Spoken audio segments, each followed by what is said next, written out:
From WFRV TV Local 5, your local election headquarters, this is Newsmaker Sunday with your host, Tom Zaleski. Good morning. Welcome to Newsmaker Sunday. I'm Tom Zaleski. Today we focus on the Wisconsin State Assembly District 55 election, which represents a portion of the Fox Cities. Republican Rachel Cabraal-Gravera faces Democrat Dan Sherrill for the State Assembly District 55 seat. It is being vacated by Mike Rohrkast. Today, we'll be talking with Dan Sherrill. The 66-year-old grew up in Menasha, currently lives in the town of Clayton. He is retired, having worked 43 years at a local plastic manufacturing plant. He is married with 4 children, and we welcome Dan Sherrill to Newsmaker Sunday. Thanks for being here with us this morning. Thank you for having me on. I feel privileged and honored to be here. Much appreciated. What was the trigger? What made you run? What happened in your life that you said, I'm going to be in the State Assembly? Well, actually, it happened a couple of years ago when I ran the first time. This is my second run at it, and I just didn't feel like we were totally being represented. And my representative, Mike Rohrkast, and I had different views. So I thought, well, I need to do something about it. I just can't sit back and complain and not do anything. So I jumped in that race, and I did fairly well. I raised only $6,000 compared to his $60,000. I still garnished 45% of the vote against a 3-time incumbent, so I felt fairly good about it. And I told my wife, I said, I'm not going to do it again, because I was on the doors. They called me the king of door knockers. So I actually door knocked about 80% of the people in my district, and that was from 10 o'clock in the morning till sometimes 10 o'clock at night I was out, and that was a long time, and this time I wasn't going to do it, but we were in Phoenix on a vacation, and the virus hit, and it's like, well, we got to head home. So we headed home, and what happened is the Republicans were blocking Evers' mandates about trying to contain this COVID virus that we're fighting, and I thought, it's wrong, it's immoral, we need to do something about it. And so she said, well, you either got to get in it or get out of it. So it took me a couple days, and I thought, I got to be in it, and I found out no one else was running it again, so I thought, I have to do it. So that's my main reason. We need some change in this state, so that's my reason. So you're back in. You've been in manufacturing, or were in manufacturing, for 40-plus years. Is the state doing enough to help that industry? I do believe they're doing fairly well, but we need to keep on top of that so we don't have those manufacturing jobs leave. Those are pretty good paying jobs, but it's cheaper sometimes to make it overseas or out of the state, and we need to address that issue. Yeah, how do we keep those jobs here? Well, we might have to give them some kind of a tax incentive, and I think we've done that in the past with KC.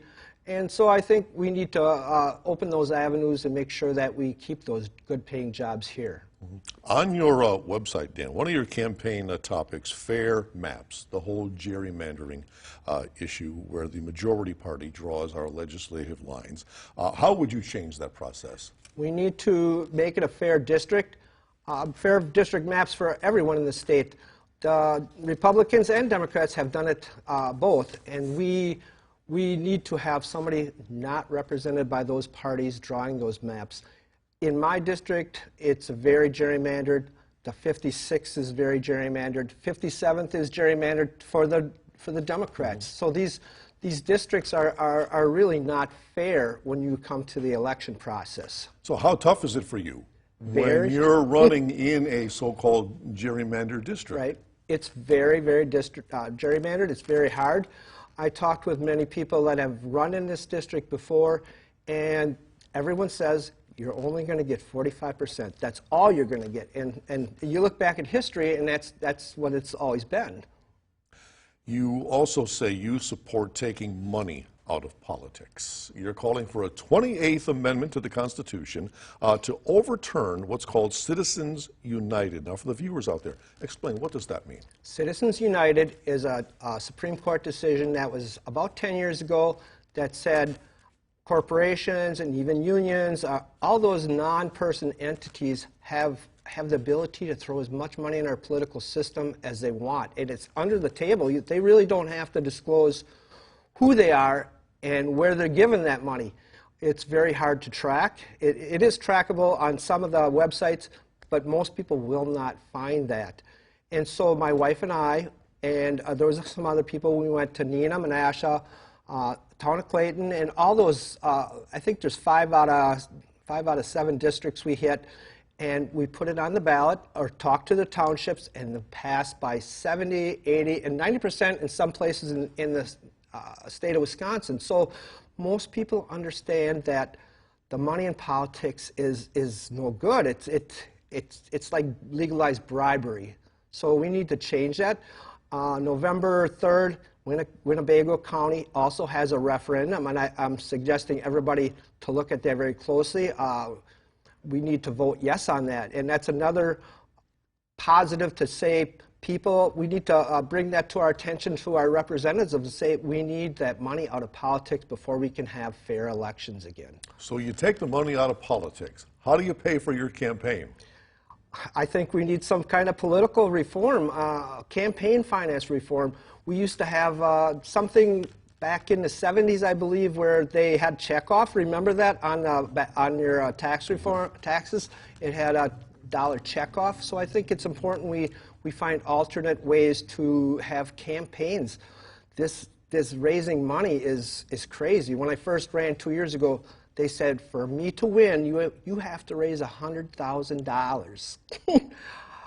And I thought, are you guys out of your crazy minds? That's insane money. So I think we need to, it's called United to Amend. I think that's what we need to do. And I believe there's 36 states on board already. With that already. All right, we continue with Dan Sherrill, candidate for the 55th Assembly District. Right after this, stay with us.